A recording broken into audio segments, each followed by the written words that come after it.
नमस्कार। आज हम पढ़ेंगे पृथ्वी के प्रमुख परिमंडल के बारे में कि परिमंडल क्या होता है। तो पृथ्वी की ऊपरी सतह जहाँ पे कि जल, भूमि और वायु एक दूसरे से साथ साथ मिलते हैं, जो कि जीवन के लिए अत्यंत आवश्यक होता है, उसे परिमंडल कहा जाता है। परिमंडल के जो है कुछ प्रमुख घटक होते हैं, जैसे कि भूमंडल, जलमंडल और वायुमंडल। तो आइए हम समझते हैं भूमंडल, जलमंडल और वायुमंडल को। इस चित्र में वायुमंडल, स्थलमंडल और जलमंडल के बारे में आप स्पष्ट रूप से देख सकते हैं। तो देखिए भूमंडल क्या कहलाता है। तो ये है हमारी पृथ्वी, और पृथ्वी की जो सबसे ये ऊपर की सतह होती है, जो कि कठोर चट्टानों, कंकड़, मिट्टी, पत्थर से मिलकर बनी होती है, वो कहलाता है भूमंडल। मतलब हम कह सकते हैं कि पृथ्वी का ठोस भाग जिस पर हम रहते हैं वो भूमंडल कहलाता है। पृथ्वी का ठोस भाग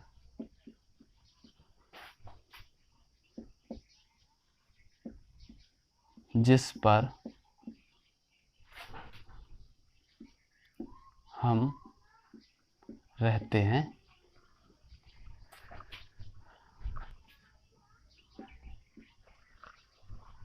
पृथ्वी का ठोस भाग जिस पर हम रहते हैं भूमंडल कहलाता है।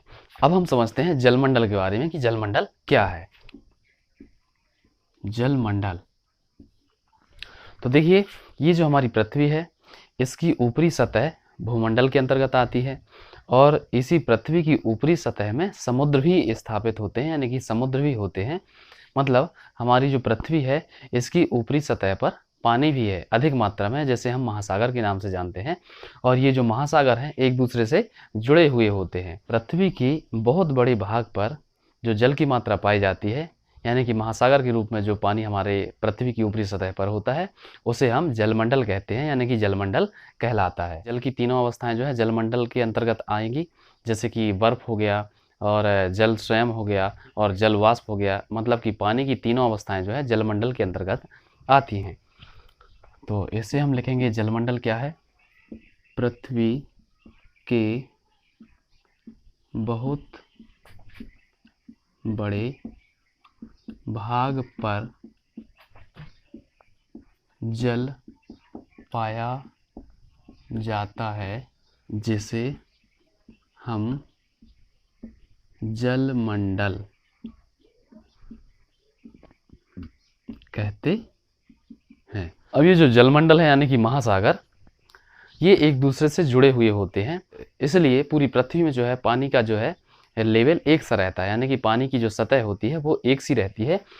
इसी कारण से जो है पृथ्वी की किसी भी ऊंचाई को जो है हम समुद्र तल से मापते हैं, यानी कि समुद्र का जो तल होता है वो पूरी पृथ्वी में एक जैसा होता है, बराबर होता है, कहीं भी कम ज़्यादा नहीं होता है, क्योंकि ये एक दूसरे से जुड़े हुए होते हैं। तो हमें पृथ्वी की अगर हाइट ज्ञात करनी होती है तो हम समुद्र तल से ऊपर की ओर ज्ञात करते हैं, और अगर हमें पृथ्वी की गहराई ज्ञात करना होता है तो समुद्र तल से नीचे की ओर ज्ञात करते हैं। तो जैसे कि ये मान लो कि यहाँ पे ये एक बहुत बड़ा समुद्र है, जिसमें कि ये पानी का लेवल है ना, तो ये कहलाएगा समुद्र तल कहलाएगा। तो इससे अगर हमें पृथ्वी के किसी भी हिस्से की हाइट ज्ञात करना है तो यहाँ से हम ऊपर की ओर चलेंगे, और अगर हम यहाँ समुद्र तल से नीचे की ओर चलते हैं गहराई मापने के लिए। अब हम समझते हैं कि वायुमंडल क्या है। वायुमंडल को समझने के लिए क्या है, ये जो हमारी पूरी पृथ्वी है, पृथ्वी के चारों ओर गैसों की जो है परतें इसको पृथ्वी को घेरे हुए हैं। गैस की परतें पृथ्वी को चारों ओर से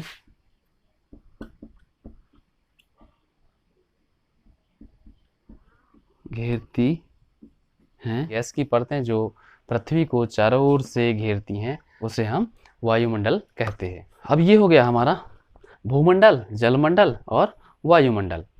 तो इन तीनों जो है परिमंडलों की मदद से चौथा परिमंडल जो बनता है, जैसे हम जीवमंडल कहते हैं।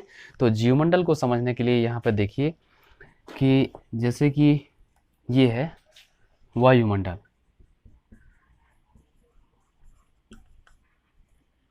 इसके बाद ये है भूमंडल,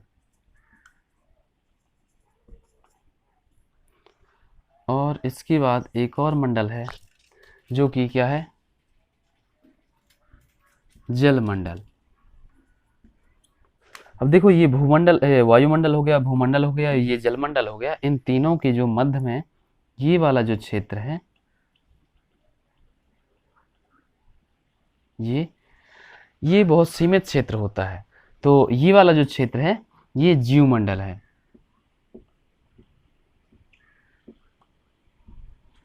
ये जो बहुत सीमित क्षेत्र है ये जीवमंडल है। अब जीवमंडल कहाँ पे, जीवमंडल पृथ्वी की सतह पर कहाँ पे बनता है, जिस जगह पे जलमंडल, वायुमंडल और भूमंडल मिलते हैं, यानी कि पृथ्वी की ऐसी सतह जहाँ पे पर्याप्त मात्रा में पानी होता है, पर्याप्त मात्रा में वायु होती है और पर्याप्त मात्रा में वहाँ की ज़मीन जो है सुदृढ़ होती है, कठोर होती है, यानी कि ठोस होती है। ऐसी जगह पे जीव पनपते हैं, यानी कि वहाँ पे पेड़ पौधे और जीव जंतु पैदा होते हैं। उसी क्षेत्र को जीवमंडल कहा जाता है। पृथ्वी का आकार भले बहुत बड़ा है, लेकिन जो जीवमंडल का क्षेत्र है वो बहुत सीमित होता है। अब इसे जो है भूमंडल, जलमंडल, वायुमंडल और जीवमंडल, इस पूरे चैप्टर को जो है हम थोड़ी सा विस्तार से समझते हैं कि हमारा जो ये भूमंडल है पृथ्वी में कितने हिस्सों में विभाजित है ना। और ये जो हमारा जलमंडल है ये पूरी पृथ्वी में कितने भागों में विभाजित है। और इसी प्रकार से जो वायुमंडल है, ये वायुमंडल की परतें जो होती हैं, यानी कि गैसों की जो परतें, लेयर बनती हैं, वो उन सभी परतों की जो है क्या क्या नाम है। और हमारे जो वायुमंडल में जो गैसें हैं, इस गैस का कितना परसेंट है, यानी कि कौन कौन सी गैस जो है कितने प्रतिशत में जो है वायुमंडल में उपस्थित है। अब हम समझते हैं भूमंडल के बारे में। हमारा जो भूमंडल है वो कितने महाद्वीपों में विभाजित है। तो इस मानचित्र में देख के आप पता लगा सकते हैं कि कौन सा महाद्वीप कितना बड़ा आकार में है और कौन से महासागर जो हैं किस महाद्वीप के पास स्थित हैं। तो इस चित्र को देखने से पता चलता है कि एशिया महाद्वीप सबसे बड़ा है और प्रशांत महासागर भी सबसे बड़ा है। और जो अक्षांश रेखा है, यानी कि विषुवत रेखा, जिसे हम भूमध्य रेखा के नाम से जानते हैं, और कर्क रेखा और भूमध्य रेखा, ये किस किस महाद्वीप से होके गुजरती है, जिसका डिटेल हम आगे जो है वीडियो में समझेंगे। पृथ्वी के भूमंडल में जो है महाद्वीपों की संख्या मुख्यतः जो है 7 है। तो सबसे बड़ा महाद्वीप, फिर इसके बाद उससे थोड़ी सा और छोटा महाद्वीप, यानी कि घटते हुए क्रम में हम महाद्वीपों की संख्या ज्ञात करते हैं, यानी कि यहाँ पे समझते हैं। तो हमारी पृथ्वी में जो है सबसे बड़ा महाद्वीप है, इसको मैं एक डायग्राम के माध्यम से बताता हूँ कि कौन सा जो है महाद्वीप कहाँ पर स्थित है। तो यहाँ पे है एशिया महाद्वीप। ये मान लो कि हमारा जो पूरा बोर्ड है, व्हाइट बोर्ड, ये पृथ्वी का मानचित्र है, यानी कि एक नक्शा है, जिसमें हम देखते हैं कि कौन सा महाद्वीप कहाँ पर स्थित है। तो मैं उसको इस प्रकार से बनाने का प्रयास कर रहा हूँ। तो ये है सबसे बड़ा महाद्वीप, एशिया महाद्वीप, ये पहले नंबर का महाद्वीप है। फिर इसके बाद एशिया के बाद जो है अफ्रीका महाद्वीप आता है।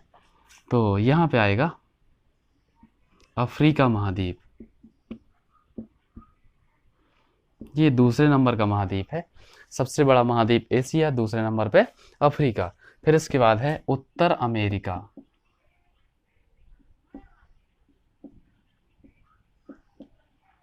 उत्तर अमेरिका ये जो है तीसरे नंबर का बड़ा महाद्वीप है। फिर इसके बाद है दक्षिण अमेरिका, ये चौथे नंबर का महाद्वीप है।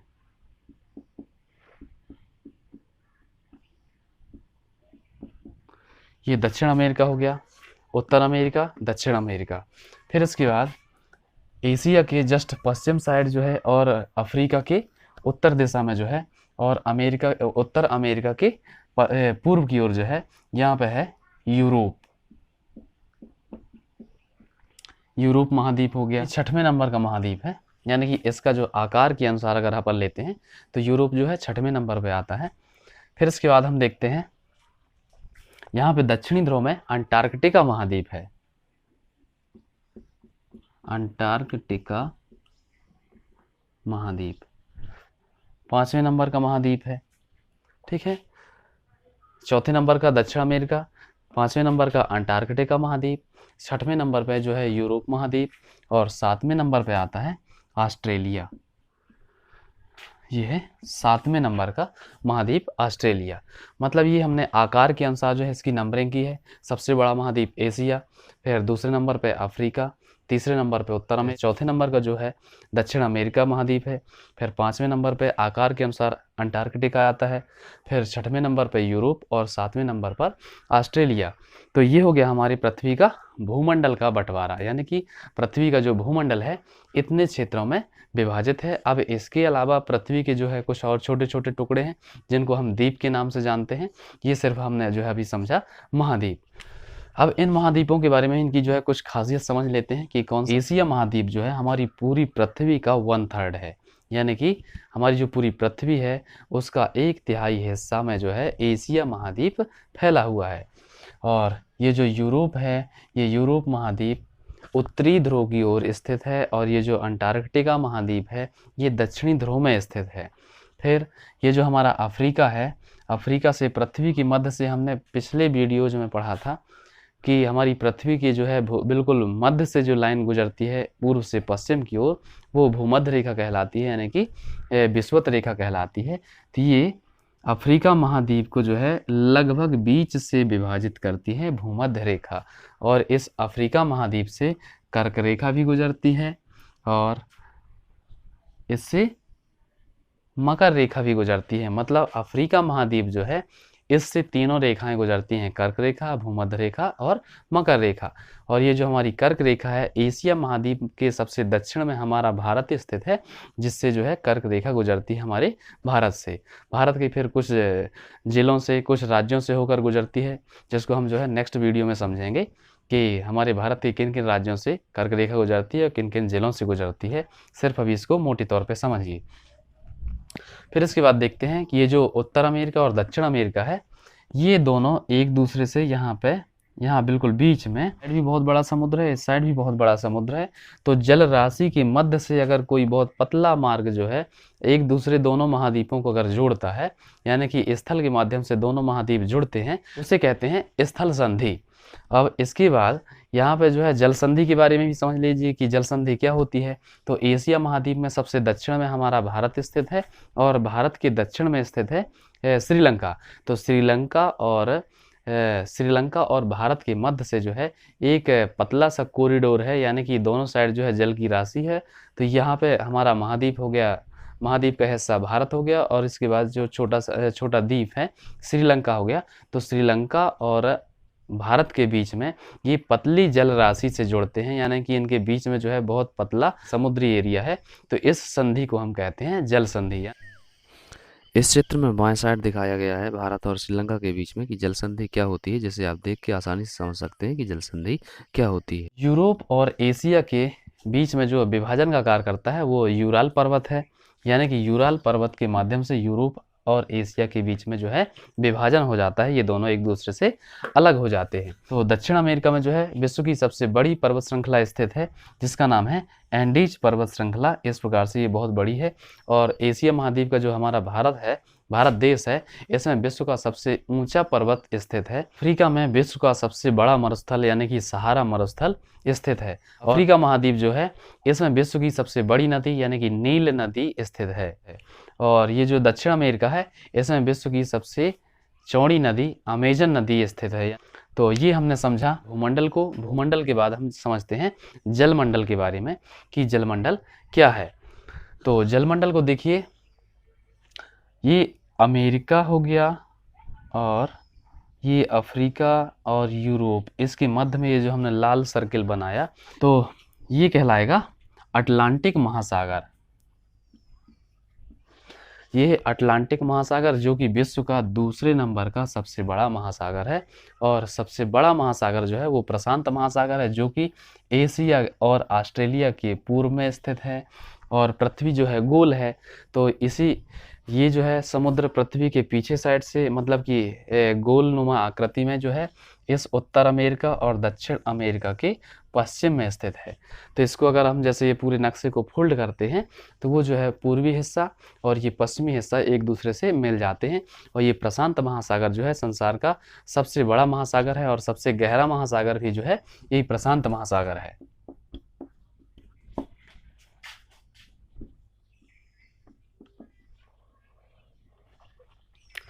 प्रशांत महासागर में विश्व की सबसे गहरी खाई स्थित है, यानी कि सबसे गहरी गर्त स्थित है, जिसका नाम मैरियाना ट्रेंच है, यानी कि मैरियाना गर्त है, जिसकी गहराई है 11,022 मीटर।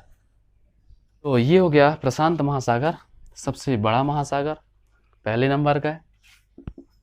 फिर दूसरा है अटलांटिक महासागर। विश्व मानचित्र में जो है हमें प्रशांत महासागर के दो हिस्से दिखाई देंगे, एक पूर्वी हिस्से में और एक पश्चिमी हिस्से में, लेकिन वास्तव में ये एक है, क्योंकि जो पृथ्वी है मानचित्र को अगर अपन गोल करते हैं ग्लोब के माध्यम से, तो ये जो है हमें महासागर एक ही दिखाई देगा। अब हम समझते हैं तीसरे नंबर का महासागर कौन सा है। ये पहला हो गया प्रशांत, दूसरा हो गया अटलांटिक महासागर और तीसरा जो है हिंद महासागर है, जो कि हमारे एशिया महाद्वीप के भारत के दक्षिण की दिशा में जो है स्थित है। तो यहाँ पे है हिंद महासागर। यही एक ऐसा महासागर है जिसका नाम किसी देश के नाम पे, यानी कि हिंदुस्तान के नाम पे रखा गया है। ये तीसरे नंबर का महासागर है। फिर इसके बाद आता है चौथा महासागर, जो कि अंटार्कटिका महाद्वीप को जो है चारों ओर से घेरने वाला जो महासागर है, उसका नाम है दक्षिण महासागर। ये है चौथे नंबर का महासागर। फिर इसके बाद उत्तरी ध्रुव में एक महासागर स्थित है। जो यूरोप है उत्तरी ध्रुव व्रत में स्थित है, तो उत्तरी ध्रुव में जो स्थित महासागर है उसका नाम है आर्कटिक महासागर। ये पांचवें नंबर का महासागर है। तो पहला महासागर हो गया प्रशांत महासागर, दूसरा हो गया अटलांटिक महासागर, तीसरा हो गया हिंद महासागर, चौथा हो गया दक्षिण महासागर और पांचवा हो गया आर्कटिक महासागर। मतलब कि जो जलमंडल है उसके बारे में भी अपन जो है क्लियर कर चुके कि जलमंडल क्या है। तो पृथ्वी के जो है बहुत बड़े हिस्से में ये जलमंडल फैला हुआ है। तो पूरी पृथ्वी में जो है महासागर लगभग 75% हिस्से में फैले हुए हैं, और ये जो हमारा प्रशांत महासागर बस है, ये अकेले 1/3 यानी 1/3 हिस्से पर प्रशांत महासागर स्थित है। ये प्रशांत महासागर जो है 1/3 हिस्से पर स्थित है, और इसी प्रकार से एशिया महासागर भी जो है ये पूरी पृथ्वी पर 1/3 हिस्से पर स्थित है। मतलब कि प्रशांत महासागर और एशिया महाद्वीप ये दोनों बहुत बड़े बड़े जलमंडल और भूमंडल हैं। तो ये हो गए हमारे महासागर। तो पहला महासागर है प्रशांत महासागर, दूसरा है अटलांटिक महासागर और तीसरा है हिंद महासागर, चौथा है दक्षिण महासागर और पांचवा है आर्कटिक महासागर। तो ये सभी महासागर जो है लगभग पृथ्वी के 75% हिस्से पर पानी को घेरे हुए हैं, यानी कि इनमें पानी की मात्रा जो है ये 75% है। लेकिन पानी की मात्रा इतनी अधिक होते हुए भी जो है पूरे समुद्रों का पानी लवणीय है, यानी कि बहुत खारा है, ये पीने के लायक यानी कि उपयोग करने के लायक नहीं है।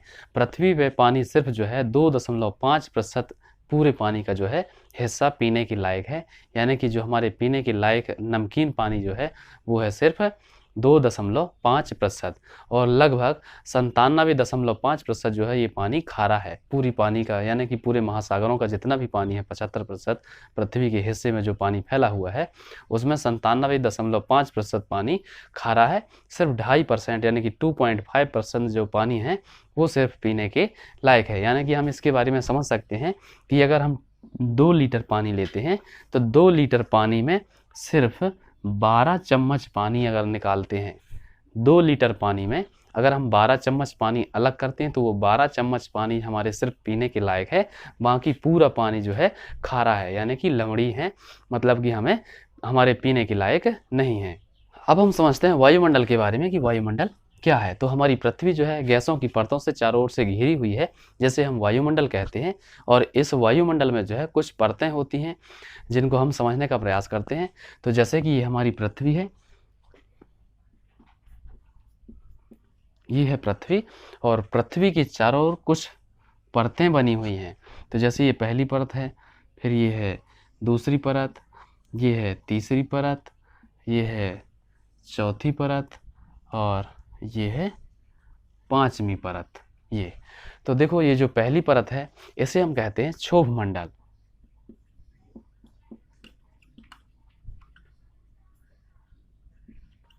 ये पहली परत है क्षोभ मंडल।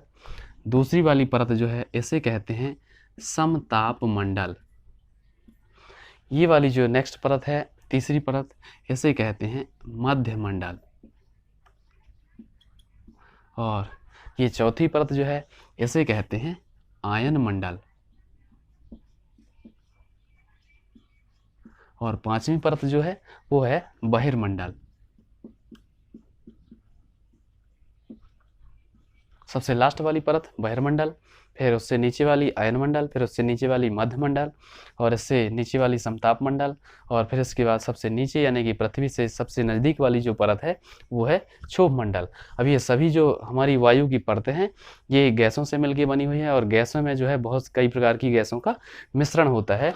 जैसे कि सबसे अधिक गैसें होती हैं नाइट्रोजन। नाइट्रोजन जो है 78% हिस्से में होती है, ऑक्सीजन 21% होती है और इसके बाद जो है CO2 ये होती है 1% और इसके अलावा आर्गन, नियान, अन्य सभी गैसें जो पाई जाती हैं।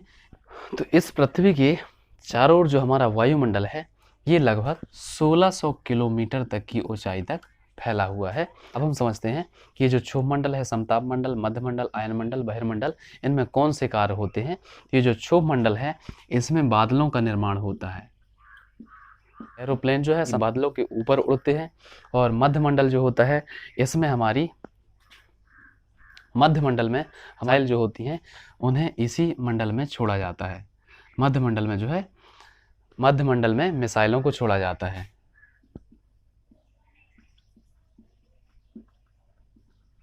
और ये जो आयन मंडल है, आयन मंडल में हमारे जितने भी रेडियो है, टेलीविज़न है या इसके अलावा जो मोबाइल है, इनकी सभी की फ्रिक्वेंसी आयन मंडल से टकरा कर के फिर से पृथ्वी पर पूरे में फैल जाती है। यानी कि आयन मंडल का काम जो है वो सिग्नलों को परावर्तित करके पृथ्वी में फिर से भेजना होता है। तो इसमें जो है आयन मंडल में सिग्नल वापस आते हैं हमारी पृथ्वी पर। इस चित्र में आप देख सकते हैं कि सबसे निचली जो परत होती है यानी कि जो मंडल होता है वो क्षोभ मंडल है, जिसमें कि एरोप्लेन वगैरह उड़ाए जाते हैं और बालून। इसी मंडल में बादलों का निर्माण होता है। समताप मंडल में उल्कापिंड की घटनाएं घटती हैं और जो मध्य मंडल है इससे मिसाइलों को छोड़ा जाता है। आयन मंडल में जो है सभी संचार उपग्रह स्थापित किए जाते हैं और जो बहिर्मंडल है ये हमारी पृथ्वी का सबसे लास्ट मंडल है जो कि अंतरिक्ष का भाग होता है। और ये जो बहिर्मंडल है ये अंतरिक्ष का हिस्सा होता है, यानी कि ये जो है सबसे आखिरी वाली परत है। तो ये जो है आप लोगों ने वायुमंडल के बारे में अच्छे से समझा होगा। हमारा जो नेक्स्ट वीडियो होगा वो पृथ्वी की स्थलाकृतियों के बारे में होगा, यानी कि पृथ्वी की जो है बनावट कैसी है। तो हमने अभी समझा कि जो पृथ्वी है ये अपनी ऊपरी सतह पर ऊबड़ खाबड़ है, यानी कि कहीं पे धंसी कहीं पे उभरी हुई है, यानी कि एक जैसी नहीं है। तो जहाँ पे पृथ्वी में धंसान है यानी कि गहरी है, वहाँ पे बड़े बड़े जलाशय यानी कि समुद्र हैं और जहाँ पे पृथ्वी ऊपर की ओर उठी हुई है, अधिक उठी हुई है, वो उस आकृति में जो है पर्वत हैं। और पृथ्वी जहाँ पे समतल है यानी कि प्लेन है वहाँ पे बड़े बड़े मैदान हैं, घास। उन्हीं घास के मैदानों में जीवन संभव होता है, यानी कि वहाँ पे जो है सबसे अधिक मात्रा में जीवमंडल पाया जाता है। तो आप लोगों को जो है ये पूरा वीडियो अच्छे से समझ में आया होगा कि पृथ्वी के परिमंडल क्या होते हैं। तो पृथ्वी के परिमंडल के तहत हमने समझा भूमंडल, जलमंडल, वायुमंडल और जीवमंडल। तो ये वीडियो जो है आप लोगों को अच्छे से समझ में आया होगा। मिलेंगे हम नेक्स्ट वीडियो में, जब तक के लिए नमस्कार।